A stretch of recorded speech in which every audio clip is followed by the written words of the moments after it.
Morning बच्चों, class 10th की maths की क्लास में आप सबका स्वागत है बच्चों।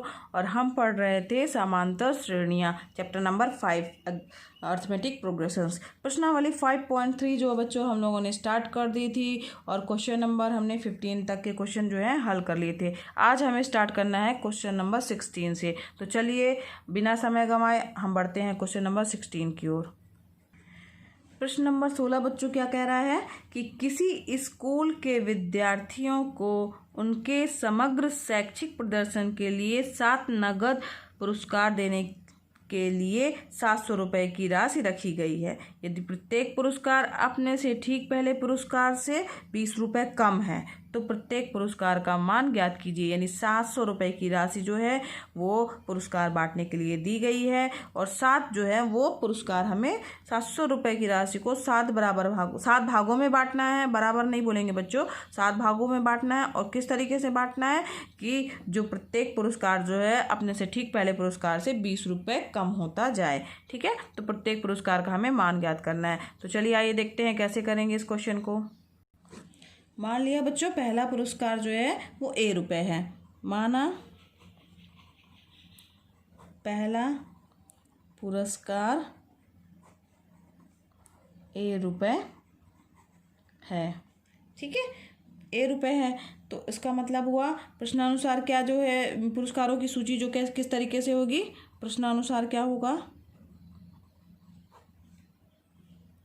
7 पुरस्कारों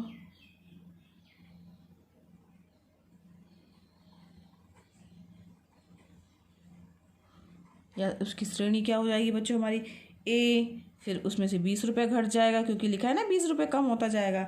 फिर क्या हो जाएगा, फिर A माइनस 20, फिर 20 रुपये यानी 2 गुणे 20 हो जाएगा। ठीक है, फिर इसके बाद फिर क्या होगा, A माइनस 3 गुणे 20 हो जाएगा। फिर इसके बाद A माइनस 4 गुणे 20 हो जाएगा। फिर क्या होगा, A माइनस 5 गुणे 20 हो जाएगा। ठीक है, ये कॉमा लगेगा, 1 2 3 4 5 6 हुआ और एक और आएगा A माइनस 6 गुणे 20। यानी फिर इस तरीके से अगर कहा जाए तो क्या हो जाएगा, A minus 20, A minus 40, A minus 60, फिर A माइनस 80, फिर A माइनस 100 और A माइनस 120। ये हमारे पास बच्चों 7 पुरस्कार जो हैं वो राशि के रूप में रहेंगे। A minus 20, A minus 40, A minus 60, A minus 80, A minus 100, A minus 120। ठीक है, तो और कुल टोटल हमारे पास राशि कितनी दी हुई है, कुल पुरस्कार की राशि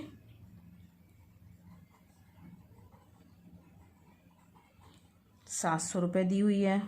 ठीक है, अब ये दिया हुआ है हमें, तो अब इसके बाद बच्चों यहाँ ध्यान दीजिए कि हम इसमें से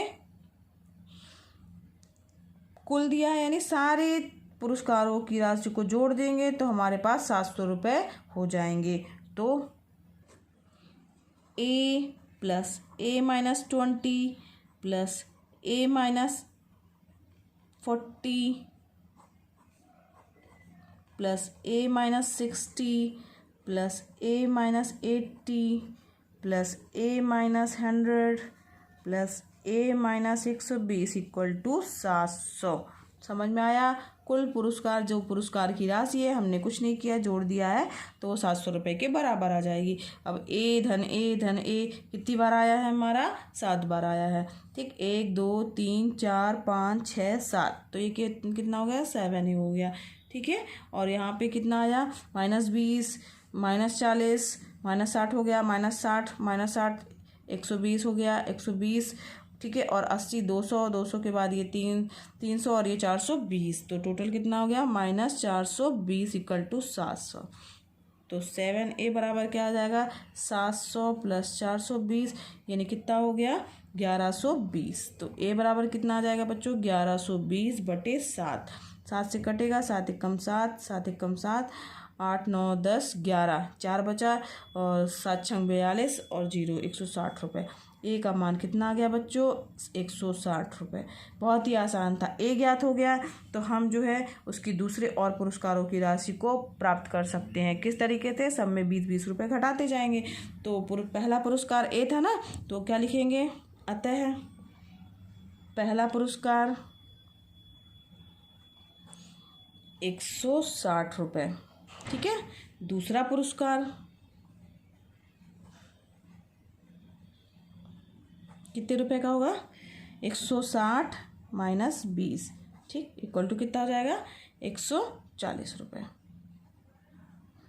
इसी तरीके से बच्चों निकाल लेंगे। तीसरा पुरस्कार आएगा। तीसरा पुरस्कार 140 माइनस 20 यानी कितना हो जाएगा? 120 रुपये। इसी तरीके से चौथा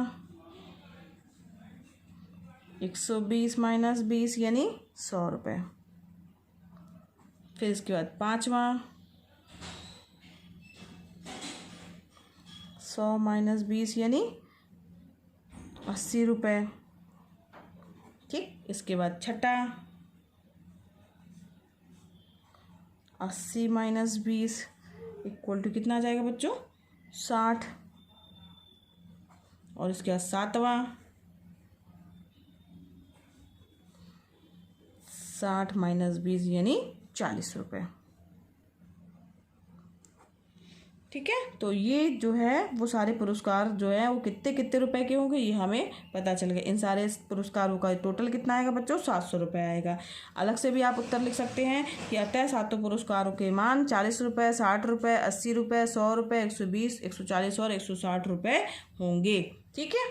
तो ये इसका आंसर हो गया। सरल सा था ना प्रश्न बच्चों। अब इसी तरीके से बच्चों आइए बढ़ते हैं क्वेश्चन नंबर 17 की ओर। 17वां क्वेश्चन है बच्चों, एक स्कूल के विद्यार्थियों ने वायु प्रदूषण कम करने के लिए स्कूल के अंदर और बाहर पेड़ लगाने के बारे में सोचा।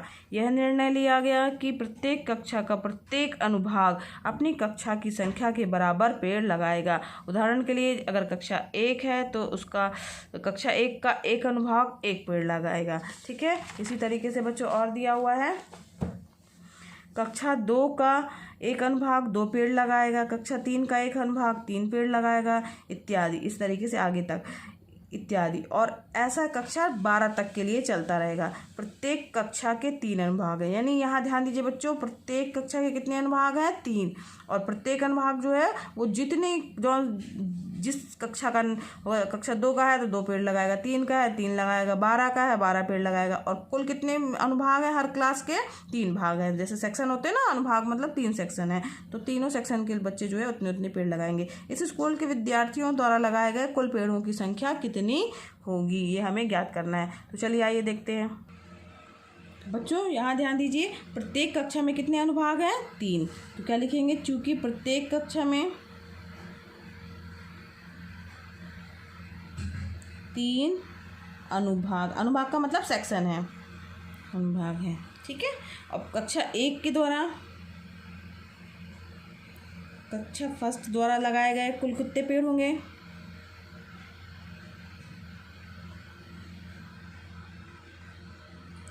कुल पेड़ कितने हो जाएंगे? 3 गुणे 1। ठीक। क्योंकि कक्षा 1 के द्वारा हर क्लास के बच्चे कितने एक एक पेड़ लगाएंगे, 3 सेक्शन है तो कुल टोटल कितने पेड़ लगेंगे बच्चों? 3। इसी तरीके से कक्षा 2 कितने पेड़ लगाएंगे? तो 3 गुणे 2 इक्वल टू 6। इसी तरीके से कक्षा 3, समझ में आ रहा है ना बच्चों? जितनी कक्षाएं हैं वो उतने पेड़ लगाएंगे। तो ये कितने पेड़ लगाएंगे? 3 गुणे 3, 3 त्रिकाई 9। इसी तरीके से बच्चों ये आगे चलता रहेगा। कक्षा 4 मान लीजिए, कितने पेड़ लगाएंगे? 3 गुणे 4 यानी 12। ठीक। अब कब तक चलेगा ये? कक्षा 12 तक लिखा है ना, कक्षा 12 तक है। तो कक्षा 12 कितने लगाएंगे?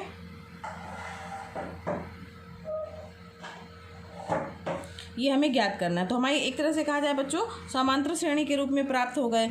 जैसे पद कौन कौन से होंगे? आता है 3, 6, 9, 12, कहाँ तक लगने हैं? 12 तक, ठीक है, 12 पदों तक। अब ये हमारी क्या हो गई बच्चों? दी गई समांतर श्रेणी हो गई। तो अब इसमें से हमें क्या ज्ञात करना है कि कक्षा 12 के बच्चे जो हैं कितने पेड़ लगाएंगे। तो यहाँ पर श्रेणी का ए बराबर पहला पद क्या हो गया? 3, ठीक है, और डी बराबर क्या हो गया बच्चों? अंतर 6 में से 3 गया 3, 6 - 3 = 3। तो ए का मान ज्ञात हो गया बच्चों, डी का मान ज्ञात हो गया है, और संख्या यानी पदों की संख्या n बराबर कितनी दी हुई है हमारे पास में? 12 कक्षा का ज्ञात करना है ना, तो 12। तो हमारे पास जो फार्मूला दिया हुआ है कि योगफल का जो फार्मूला होता है, यस बराबर बच्चों n/2 कोष्टक के अंदर 2a + n-1 × d। ये हमारे पास क्या है? योगफल का फार्मूला है बच्चों। तो यहाँ पर हम योगफल का फार्मूला लगा देंगे। तो आइए देखते हैं। यस बराबर क्या आ जाएगा बच्चों? एस बराबर आ जाएगा, यहाँ पर n की वैल्यू कितनी है? 12/2, ठीक है, 2 × a की वैल्यू कितनी आई हमारे पास में? पहला पद हमारा कहाँ से स्टार्ट है? 3 से, ठीक, प्लस n की जगह क्या है? 12 - 1, और d की वैल्यू कितनी आई है? 3 आई है, ठीक। तो यहाँ पे क्या आ जाएगा? 2 से कटेगा, 2 × 2, 2 × 12, यहाँ पे आ गया 6, 3 दूनी 6, प्लस 12 में से 1 गया यानी 11 × 3 यानी 33। तो ये आ जाएगा बच्चों 6 × 11 3 33, धन 6 कितना हो गया? 39 हो गया। 39 = कितना आ जाएगा? 234। यानी यहाँ पर हमारे पास S12 यानी अतः स्कूल के विद्यार्थियों के द्वारा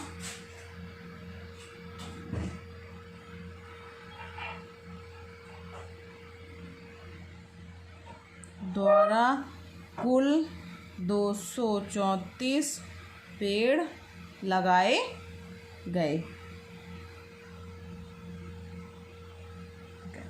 ठीक है। समझ में आया बच्चों कैसे किया हम लोगों ने? चलिए आइए बढ़ते हैं क्वेश्चन नंबर 18 की ओर। केंद्र ए से आरंभ करते हुए बारी बारी से केंद्रों ए और बी को लेते हुए त्रिज्याओं 0.5 सेंटीमीटर, 1.0 सेंटीमीटर, 1.5, 2.0 सेंटीमीटर वाले उत्तरोत्तर अर्धवृत्तों को खींचकर एक सर्पिल बनाया गया है, जैसा कि आकृति 5.4 में दर्शाया गया है। 13 क्रमागत अर्धवृत्तों से बने सर्पिल की कुल लंबाई क्या है? यानी 13 बार जो है ऐसे अर्धवृत्त बने हुए हैं। पहली बार जैसे यहाँ से यहाँ तक बच्चों, यहाँ जैसे यहाँ से लिया गया ए से बी के बीच में, यहाँ कितना है? 0.5, ठीक, तो ये 0.5 लेके यहाँ किया गया। फिर इसके बाद यहाँ से यहाँ तक के बीच की दूरी जो एक केंद्र है, क्या किया गया? इसको लिया गया है कितना? 1 पॉइंट, यहाँ से यहाँ तक 1 पॉइंट ले लिया गया, ठीक। तो ये यहाँ से यहाँ तक 0.5 था, ये बढ़ गया, ये कितना हो गया? 0.5 और बढ़ गया, तो कितना हो गया? 1 सेंटीमीटर। फिर इसका अर्धवृत्त खींचा गया। फिर जब यहाँ से खींचने की बारी आई तो यहाँ पे कितना लिया गया? इसको ए को लिया गया, यानी 1.5 सेंटीमीटर लिया गया। फिर यहाँ तक अर्धवृत्त बन के आया। फिर जब यहाँ से आगे लिया गया तो कितना लिया गया? 2 सेंटीमीटर, ठीक है। तो 2 सेंटीमीटर लेके यहाँ से किया गया। फिर इसके बाद जब आगे आएगा तो 2.5 सेंटीमीटर आएगा। फिर इसके आगे आएगा तो 3 सेंटीमीटर आएगा। इस तरीके से ये प्रक्रिया जो है उत्तरोत्तर अर्धवृत्त जो है वो बना करके एक सर्पिल हमारा बनेगा। कितने बार ये किया गया है? 13 क्रमागत अर्धवृत्तों के द्वारा, ठीक, 13 अर्धवृत्त बनेंगे बच्चों। तो अब इसमें क्या करना है? कुल लंबाई जो है अर्धवृत्तों से बना जो सर्पिल है उसकी कुल लंबाई लेंथ कितनी है ये हमें ज्ञात करना है। तो चलिए आइए देखते हैं इसको कैसे करेंगे। पहले अर्धवृत्त की त्रिज्या बच्चों कितनी दी हुई है? पहले अर्धवृत्त की त्रिज्या इक्वल टू दिया 0.5 सेंटीमीटर, ठीक है। इसके बाद बढ़ती गई है। दूसरे की कितनी दी हुई है?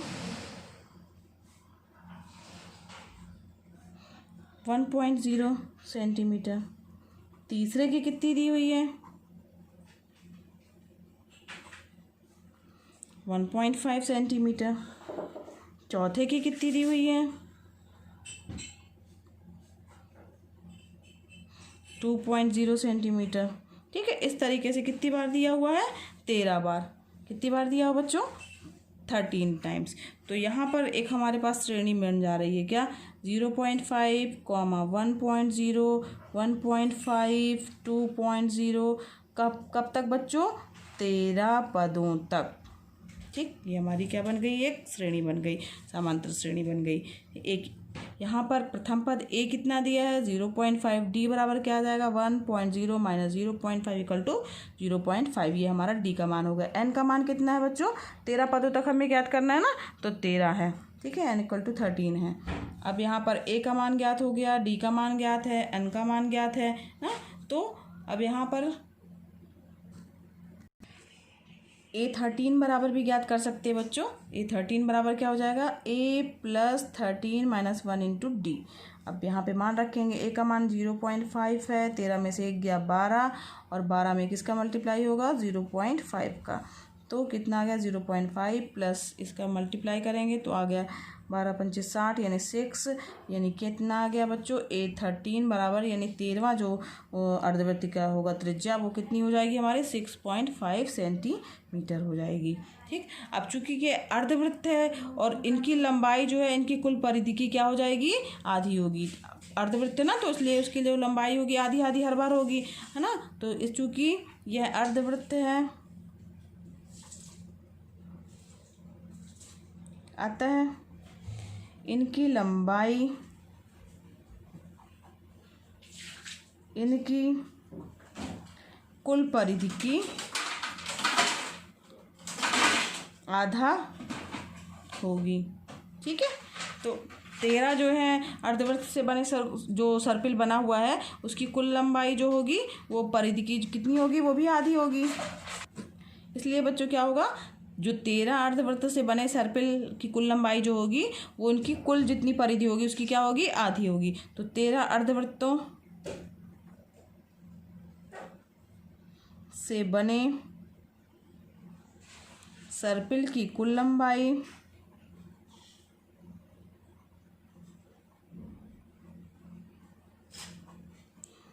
इनके कुल परिधि की आधी होगी,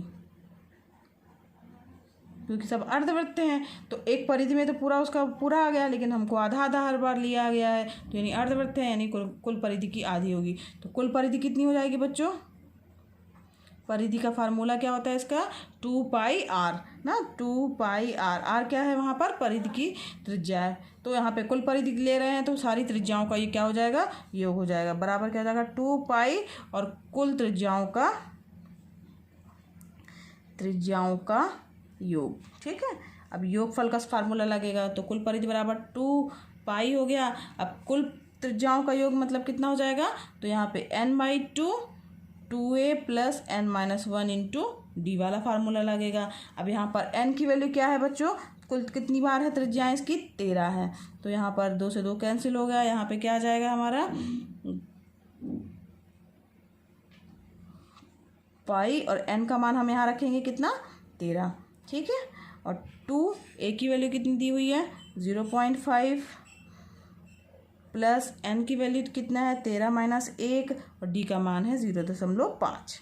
कुछ नहीं किया बच्चों, केवल मान रखा है। पाई का मान भी चाहे तो हम रख सकते हैं, 22/7 दिया हुआ है तो 22/7 हमने मान रख दिया। ठीक, यहाँ पे मल्टीप्लाई में कितना है 13, यहाँ 2 के साथ गुणा होगा तो कितना आ जाएगा 1.0 प्लस 13 में से 1 गया 12 गुणे 0.5 कल टू कितना आ जाएगा 22/7 गुणे 13, और यहाँ 1.0 प्लस यहाँ पे आ जाएगा 6.0, 6 और 1 कितना हो गया बच्चों हमारे पास ये आ जाएगा 12/7 गुणे 13। ठीक है, और यहाँ पर ये कितना हो जाएगा 7 हो जाएगा, 7 से 7 जो है वो क्या हो जाएगा कैंसिल हो जाएगा। क्या बचा हमारे पास में 12 गुणे 13, 12 गुणे 13 करेंगे तो कितना आ जाएगा 12 दूनी 24 36, ये 6 हाथ के 3, 12 कम 12, 12 और 3 12 कम 12 सॉरी 22 है, ये 12 कहाँ से हो गया 22 है बच्चों। ठीक है, ये 22 हाँ, तो ये 22 का गुणा 3 से होगा, 13 दूनी 26 की 6 2 आ गया, 13 दूनी 26 27 28 यानी 286। ठीक, 286 सेंटीमीटर ये है हमारी कुल क्या हो गई परिधि होगी। तो क्या लिखेंगे बच्चों, ये कुल परिधि हो गई है तो सर्पिल की लंबाई क्या हो जाएगी, जो अर्धवृत्त की जो परिधि आई उसका क्या होगा आधा होगा बच्चों। तो क्या लिखेंगे, अतः सर्पिल की लंबाई बराबर 13 अर्धवृत्तों की परिधि बटे 2, ठीक है। उसकी आधी होगी ना, तो कितनी आया है 286 बटे 2, 2 से कटेगा 2 एक कम 2, 2 एक कम 2, 2 चौको 8, 2 तेईस है, इक्वल टू 143 सेंटीमीटर। यानी सर्पिल की लंबाई कितनी होगी बच्चों, 143 सेंटीमीटर होगी। यही हमारा आंसर होगा। समझ में आया बच्चों? क्वेश्चन बड़े हैं लेकिन इनको करने का मेथड बहुत ही आसान है। तो बच्चों आज के लिए इतना ही। कल बचे हुए जो है शेष क्वेश्चन हम लोग हल करेंगे। तो अगर आपको बच्चों मेरा वीडियो पसंद आया हो तो लाइक कीजिए। अगर आपने अभी तक सब्सक्राइब नहीं किया है तो सब्सक्राइब कीजिए बच्चों, और साथ ही साथ दूसरे बच्चों को भी शेयर कीजिए, क्योंकि यह निःशुल्क है तो दूसरे बच्चे भी इसका लाभ ले सकें। धन्यवाद बच्चों।